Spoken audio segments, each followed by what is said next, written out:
Hey guys, I'm pulling my shoes on. Welcome back to Roots Refuge, the channel. We are not currently on the farm. I am traveling right now. I'm currently in Ohio, the southern part of Ohio. In the morning, we're getting up and heading up further. Hey Matthew, where is Cultivate? Columbus? Yeah. To Columbus. I've not been the one that's been planning this thing. Tomorrow we're heading to Columbus to go to Cultivate, which is a really big gardening convention. It's more for vendors and people who are like in the garden industry as far as bringing new products and cultivars and plants and all that stuff.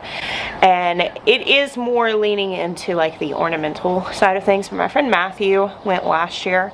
You guys have seen him. He and I get together over the last handful of years, and his channel is called the Southerners Northern Garden. He lives here in Ohio, but is from Alabama originally, so hence the name. He asked me last year to go, but it coincided with our family vacation last year. So I told him I would go this year, and here we are. So yesterday we actually went and toured some local garden centers here. We went to Natorp's and Stockslager's, which are two family-owned garden centers that have been in this area for multiple generations. Really cool places, and I am going to show you the footage that we took there now. She's gonna be there all the whole time. It was my first time.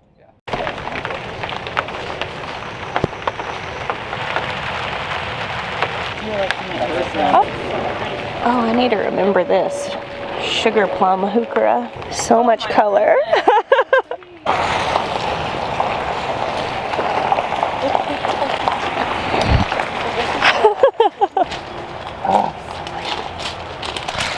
I love this.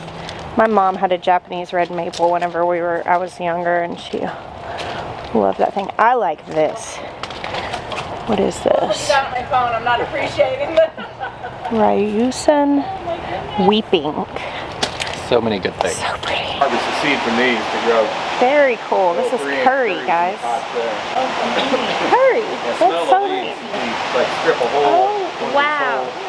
Leaves off. So this is like a giant herb. Yeah. Wow. You strip that whole thing off and fry it up in the oil. Oh my goodness, how cool. That is so cool. I've never seen a curry plant before. Curry plants. I've never seen that. That's so cool. He said that they sell a lot of these because they're one of the only places around that carries them. It's so fragrant. I mean, it's a giant herb plant essentially. The bulbs off of that. Oh, funny. What is it? Voodoo lily. Voodoo lily. Wow. You said the bloom smells like rotted meat. Oh, lovely. The rain is coming down like crazy. We decided to come in the greenhouse, but look, this is the mum production for fall. For people's front porch decoration mum. This one we thought might be variegated. So they've been working on a variety. He specifically started at the beginning of the 2000s, so over 20 years, of bananas that are hardy up here in Ohio. And they were playing with this one because they had one come up variegated, but the pups aren't coming up variegated. They were hoping. Szechuan peppers. You can't suck on it, but I'll warn you, it'll be a little bit of a surprise. I won't. It's not hot, I'm gonna. but it'll numb your whole. Are you biting into it? There's seeds in it, so you don't want to eat it. Oh wow. That's all you want to probably. Yeah. Do, 'cause you know, Oh yeah, I'm definitely experiencing. Why am I this way? You're like, it's gonna be surprising and shocking. I'm like, definitely biting that. My whole mouth and lips are completely numb, and I didn't even bite that thing. I literally scraped my tooth across. I don't know why. If someone says this is gonna be shocking, you might not want to bite it. I'm like, I can't help it. Here's this Szechuan peppers. He said that they've been working on it for a while, but they only got about 8 plants off of it. He said a lot of Asian cuisine that's very spicy uses that Szechuan pepper because you can grind it on and it actually numbs your mouth while you're eating the really spicy stuff. My lips are tingling. I can hardly feel my tongue. Awesome, thank you. I know. So right here are all the hostas that they've started for next year. So when I went to Walter's earlier this week, they had a yellow one as an edging plant in a hosta garden, and I thought it was excellent because I'd never thought of that. And Yeah. that's something to adopt. I have several hostas growing out in my under the shade in my greenhouse right now. So pretty. So they'll sell these next year here. What do you say, 150 acres here? Yes. So they mostly grow in containers, but they do have a field where they dig trees. to the Yeah, back. you can showed see me it that in last edge. time we were Yeah. here. I think you did get some this spring. Beautiful. So this is really cool. They have this designed to drain all the water down to, they said 4 irrigation legs, 1 main one, that they then pump back up from to water everything. So this canal here is collecting all the rainwater, and it's all kind of slightly tilted down to flow so that they can recycle the water. Isn't that fantastic? Now look at all these hostas. Beautiful.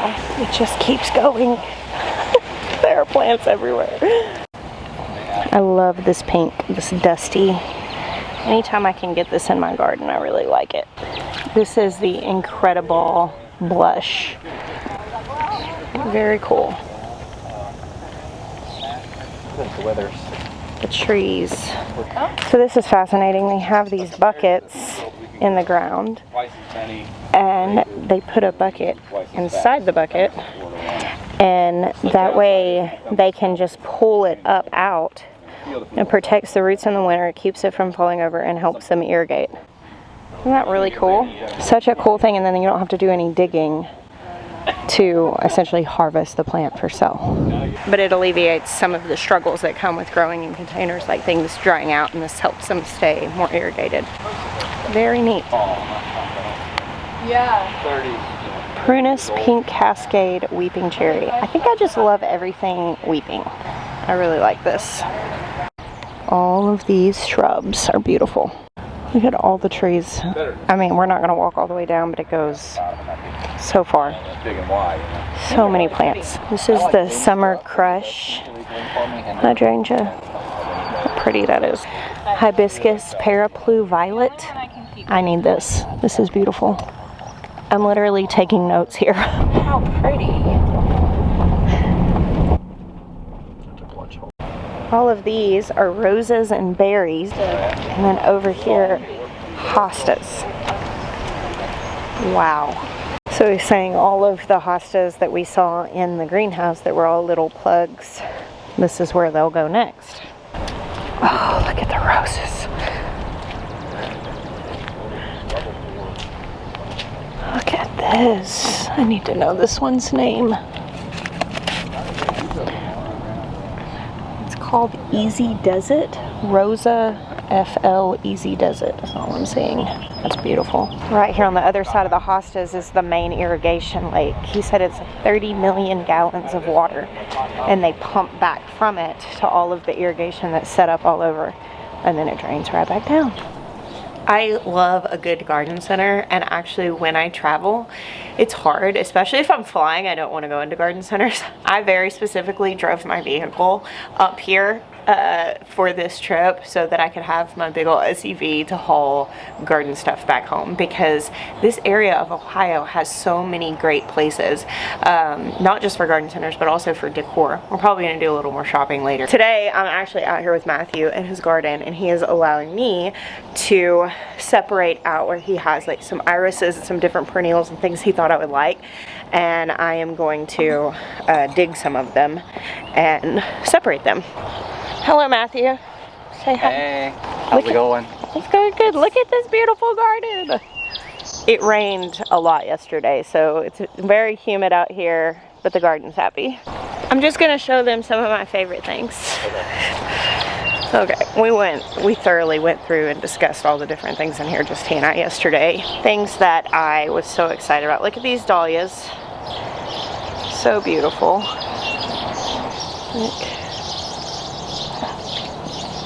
He has a lot of really pretty daylilies. But 2 things that stood out to me, well, I guess 3, they're all here together. So these 3 things here I would really love to get in my garden. This is the Peter Cottontail Yarrow, and it's laid over a little bit right now because it did rain a lot. It was a little more upright yesterday. but it is so pretty. And all the yarrow I have has the big flat flowers, but I thought this would be great for arrangement. The one in a melon coneflower, I also have a lot of coneflowers. They do really well in my garden, but I love the cheeriness of this yellowy orange. And then red obsidian banana. Look at this banana. It's not super tall, and it just fills out. How cool is that? So those are 3 varieties that I'm hoping to add to my garden soon. All right, I'm gonna stop talking and start working before it gets too hot to do that. I think I could probably work outside here for a while without getting too hot because it is significantly cooler here, but it's still summer.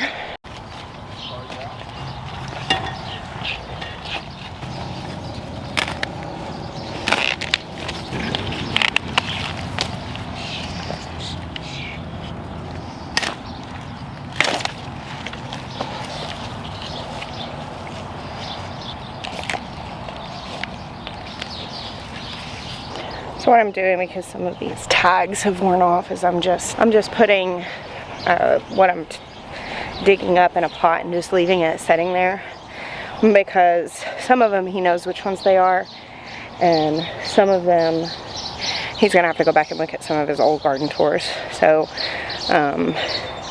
we're gonna like bring a marker around and mark them so we know what color they are, because obviously I'm taking them back and I can't tell now, and that may determine where I want to put them in the garden.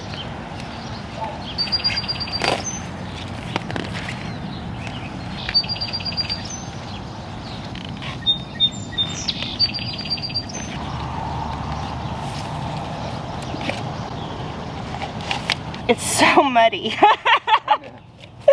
Welcome to Ohio. You really have clay. Yeah. There's so much clay. That's so gross. That's why I don't even garden when it rains usually. Yeah. So this is something Matthew had already dug up for me a little while ago because he knew I was coming up here. This is actually a variegated horseradish. Look at that. Very cool. I'm excited. Now, horseradish is really, I guess, invasive.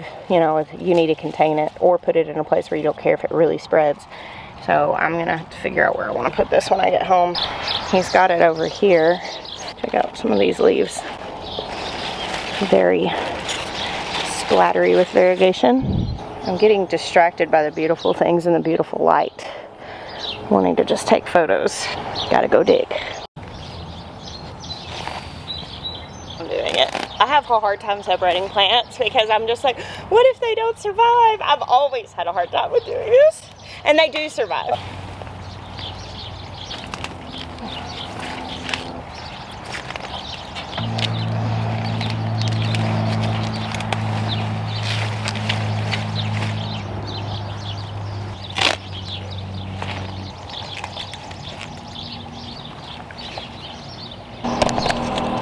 I'm going to take some cuttings of this really pretty dark sedum also. That's something that you can very easily root from a cutting. This is a really pretty space. I would really like to develop some shade spaces. Just like seeing all these ferns and heucheras. Little mini hosta. That one's called blue mouse ear. And all these hostas. So lovely.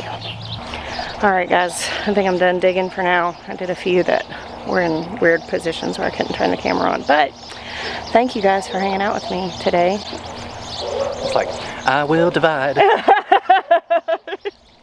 We bless you guys. Until next time.